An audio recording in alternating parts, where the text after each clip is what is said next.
Are you trying to fill your color in Procreate and can't figure out why the color is spilling onto your whole canvas?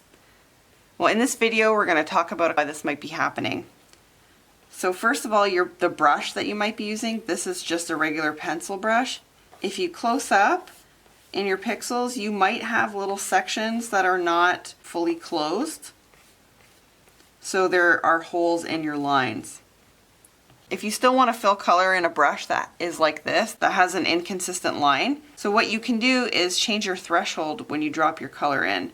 So right now it's at 15%, and I can go all the way down to 0% and see where it fills. So right at 4%, 3%, that's where the fill mark is.